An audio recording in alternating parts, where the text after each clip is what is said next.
Que a paz do nosso Senhor Jesus esteja com todos vocês que estão aqui nessa tarde. Um bom domingo para todos, que Deus venha abençoar suas vidas. Nós vamos ler a Bíblia agora, mas antes eu gostaria que vocês viessem se inscrever no nosso canal e também marcassem as notificações, deixassem aqui o seu comentário, desse seu like e nos ajude a crescer aqui nesse canal para que mais e mais pessoas venham a ouvir a palavra do nosso Senhor. Eu desejo ler aqui no livro de Lucas, continuando a série de vídeos que nós estamos fazendo a respeito desse livro. E no livro de Lucas, capítulo 22, do versículo 39 ao 46. Jesus no Getsêmani. Continuando, essa palavra também ela está no livro de Mateus, capítulo 26, do versículo 36 ao 46. E no livro de Marcos, no capítulo 14, do verso 32 ao 42. Continuando essa palavra no livro de Lucas, Jesus tinha acabado de terminar a sua última ceia com os discípulos. Ouvira várias coisas e vários assuntos com os discípulos. Entre eles, Pedro é avisado sobre a questão de que ele deveria ajudar os seus irmãos depois de que ele se convertesse. E logo em seguida, Jesus vai para o Getsêmani, o lugar onde ele é preso. E nesses versículos que diz assim, versículo 39, Jesus saiu e, como de costume, ele foi para o Monte das Oliveiras, e os seus discípulos o seguiram. Quando chegou ao lugar, disse-lhes: orai para que não entreis em tentação.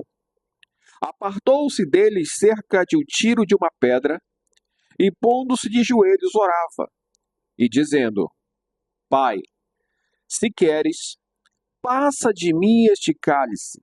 Todavia não se faça a minha vontade, mas a tua. Então lhe apareceu um anjo do céu que o confortava.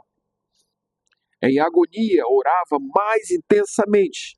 O seu suor tornou-se em grandes gotas de sangue que corriam até o chão. Levantando-se da oração, foi ter com os discípulos e achou-os dormindo exaustos de tristeza. E disse-lhes: por que estás dormindo? Levantai-vos e orai, para que não entreis em tentação.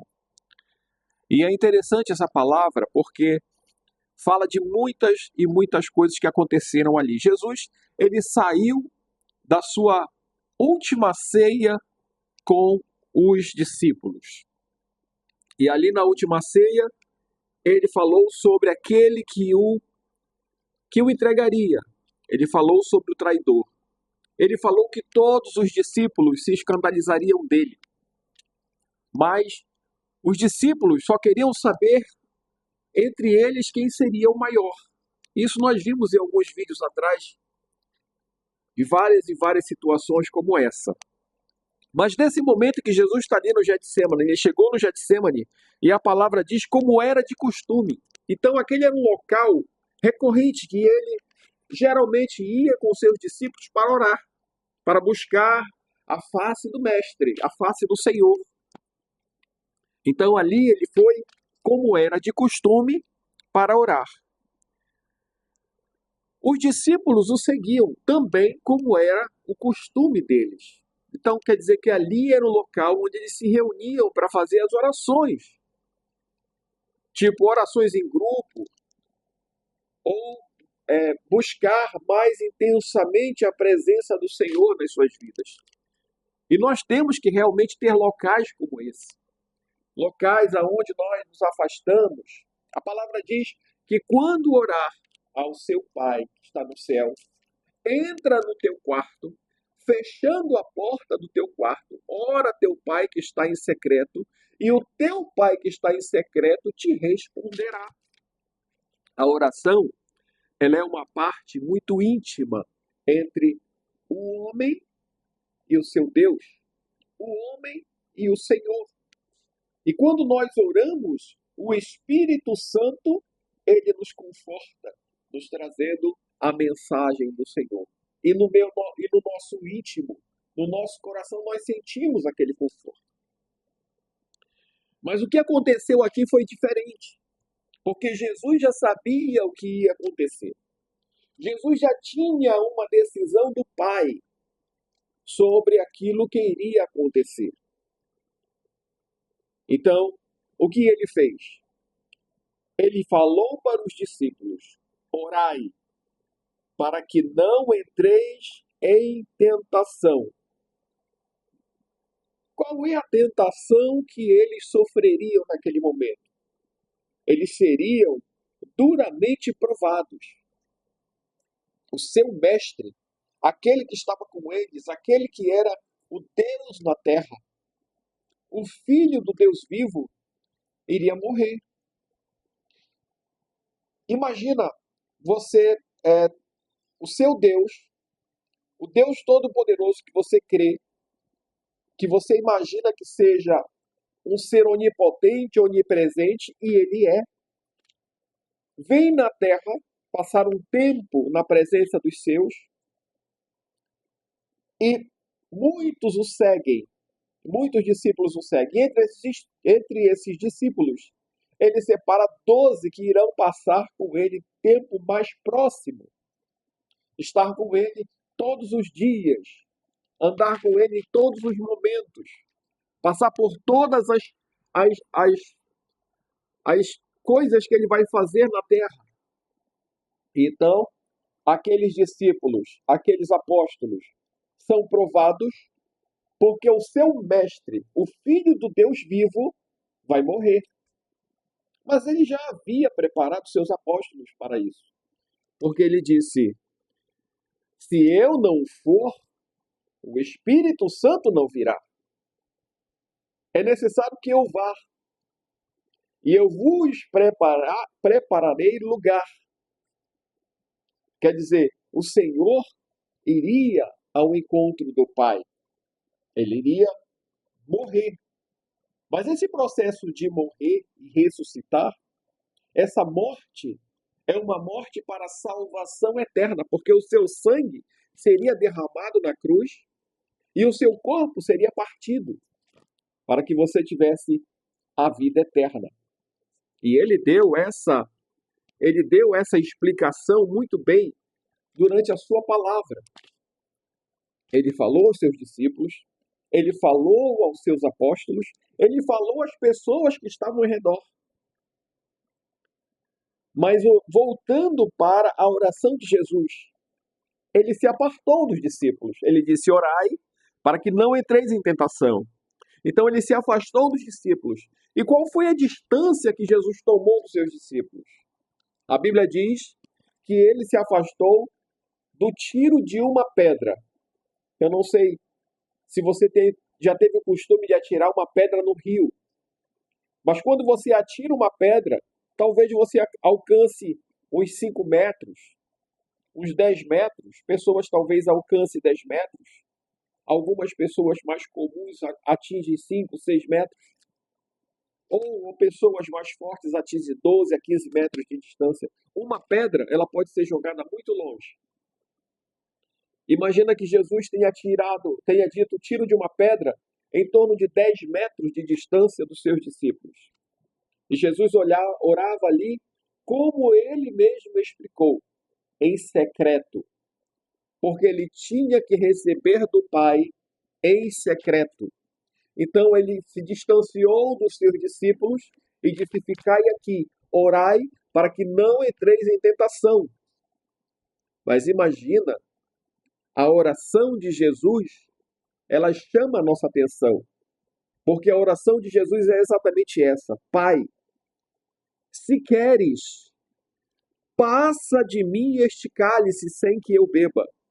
Nessa palavra diz: passa de mim, aqui no livro de Lucas. Nessa palavra diz assim, no livro de Lucas: Pai, se queres, passa de mim este cálice. Todavia, não se faça a minha vontade, mas a tua. No livro de Mateus, ele diz: Pai, passa de mim esse cálice sem que eu beba. Quer dizer, Jesus, como homem, ele sentiria a dor. Como homem, ele sentiria a agonia. Como homem, ele sentiria aquela dor da morte.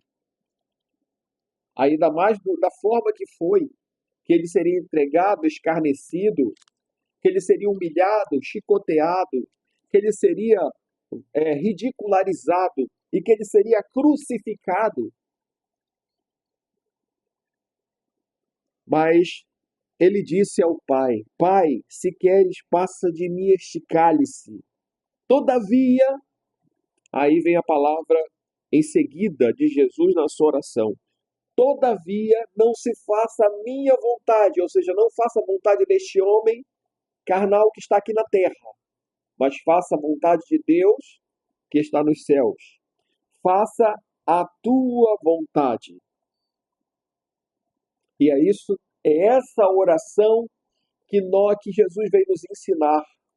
Por mais que nós temos problemas na nossa vida, por mais que nós temos situações difíceis na nossa vida, nós precisamos orar para entregar ao Senhor as nossas preocupações, os nossos problemas. Porém, nós temos que encerrar a nossa oração desta forma: Pai, se for possível, faça isso, mas faça-se a tua vontade. A tua vontade é mais importante que a minha. Foi exatamente o que Jesus falou ao seu Pai que estava no céu. Ele disse: Pai, se for possível, passa de mim este momento, essa dor, essa agonia, essa crucificação. Mas faça-se a tua vontade e não a minha. Mas a oração de Deus veio em seguida. Por quê? Porque um anjo do céu veio em seu consolo e confortava Jesus. Imagina Jesus de joelhos, orando com o rosto em terra, em agonia pela morte iminente. E vem um anjo e toca no seu ombro. O conforto do céu chegou. É como se a palavra viesse do Pai, tocasse no ombro de Jesus e dissesse: descansa, tudo ficará bem. Logo você será recompensado. Logo você estará comigo. Logo as coisas irão acontecer para que estas pessoas na terra tenham a salvação. Para que eu e você hoje tivéssemos essa comunhão com o Pai. Porque o Senhor, Ele já entregou a sua vida por cada um de nós. E era essa preocupação que ele tinha naquele momento. Senhor, se for possível, passa de mim esse momento, esta situação, mas faça-se a tua vontade. Faça-se a tua vontade. E qual era a vontade de Deus? Que nós, a humanidade, tivéssemos a salvação. Porque através do sangue de Jesus, do seu sacrifício, do Cordeiro sem defeito, do Cordeiro Pascal, que é Jesus Cristo, que foi crucificado e imolado na Páscoa, para que nós tivéssemos a salvação. Assim como foi lá no livro de Êxodo, quando eles foram salvos daquele momento ali no Egito, daquele momento ali de escravidão, assim como eles foram salvos daquele momento, nós estamos sendo salvos da escravidão do pecado. Jesus, ele tinha essa atribuição, a salvação das nossas almas.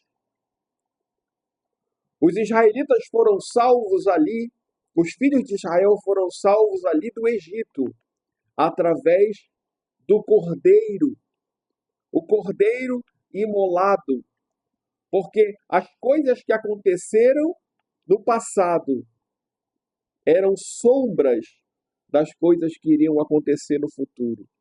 O futuro chegou aqui. Jesus ia ser imolado. A Páscoa ia acontecer de verdade na vida de cada um de nós. O Senhor estava dizendo: Pai, se for possível, passa de mim este cálice. Todavia, não se faça a minha vontade, mas a tua. O anjo veio em seguida, o confortou. Mas a agonia de Jesus como homem era tão grande, e ele orava tão intensamente, com tanta dedicação, com tanta força, que os vasos do seu corpo começaram a estourar, e o seu suor se transformou em grandes gotas de sangue que escorriam pelo seu corpo. Aí imagina a força, a energia que Jesus dedicou naquela oração para que o sangue dos seus vasos sanguíneos se estourassem do seu corpo e começasse a escorrer pelo seu corpo grandes gotas de sangue. E naquele momento, naquela oração, nós já estávamos começando a receber o perdão pelos nossos pecados, porque o seu corpo já havia começado a demonstrar que ele ia ser partido. Naquele momento, o seu sangue começou a escorrer pelo seu corpo, em grandes gotas de sangue, como se fosse seu suor, escorrendo pelo seu corpo, até o chão. Quando Jesus estava na cruz do Calvário, e o sangue de Jesus era derramado, eu imagino sim, e nós devemos imaginar desta forma, que o sangue de Jesus escorria pelo seu corpo, pelas suas feridas, e ele caía no chão. Caía no chão. Todos nós aqui, nós viemos do pó da terra. Adão, o primeiro homem existente nesse planeta, construído pelas mãos do Criador, ele veio do pó da terra. Quando nós morremos, esse corpo, ele se transforma em pó da terra. E o sangue de Jesus caía no pó da terra. Há uma simbologia por trás disso. É claro que nós recebemos esta salvação na nossa vida. O sangue foi derramado pela sua vida e pela minha vida. Mas a partir daquele momento que Jesus chorava, que Jesus suava, chorava, que Jesus orava, e o seu suor se tornava em grandes gotas de sangue. Levantando-se da oração, ele foi ter com os discípulos, como diz aqui no livro de Lucas. E ele achou todos eles dormindo, e a palavra diz, dormindo exaustos de tristeza. E ele disse: por que estás dormindo? Levantai-vos e orai, para que não entreis em tentação. No livro de Mateus, ele diz assim, olha, levantai-vos e orai-vos, porque na verdade o espírito está pronto, mas a carne é fraca. Ele estava tentando preparar os discípulos para o que havia de vir, mas eles não compreenderam. Nós também, nos dias de hoje, oramos e não compreendemos aquilo que o Pai faz. Às vezes, nós não compreendemos os seus caminhos. Às vezes, nós não compreendemos as suas resoluções. Mas tudo aquilo que ele faz tem um propósito, isso eu garanto. E ele tem um propósito na sua vida, assim como ele tem na minha vida. E esse propósito que Deus tem nas nossas vidas é para a nossa salvação, é para a nossa libertação, é para a nossa aproximação dele. Os discípulos para o que havia de vir, mas eles não compreenderam. Nós também, nos dias de hoje, oramos e não compreendemos aquilo que o Pai faz. Às vezes, nós não compreendemos os seus caminhos. Às vezes, nós não compreendemos as suas resoluções. mas tudo aquilo que ele faz tem um propósito, isso eu garanto.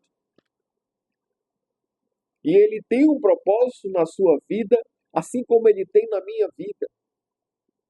E esse propósito que Deus tem nas nossas vidas é para a nossa salvação, é para a nossa libertação, é para a nossa aproximação dele. É claro que o Senhor não vai te dar uma coisa que vai separar o homem de Deus. O Senhor não vai te dar nada daquilo que você pede que vai tirar você da presença dele. Então, quando você pedir alguma coisa, ou quando você orar pela resolução de algum de seus problemas, por mais difícil que esse problema seja, por mais sem solução que esse problema seja, acredite, confie no Senhor, que a resolução do Senhor é muito mais importante que a sua. Eu tive um problema que eu precisava de uma solução. E eu cheguei com o pai e comecei a orar por aquele problema. E achei que a solução viria de uma forma, mas a solução veio de uma outra forma. Mas em todo sentido, a solução veio da forma que era necessário para que eu tivesse o meu aprendizado. E é assim que Deus age conosco.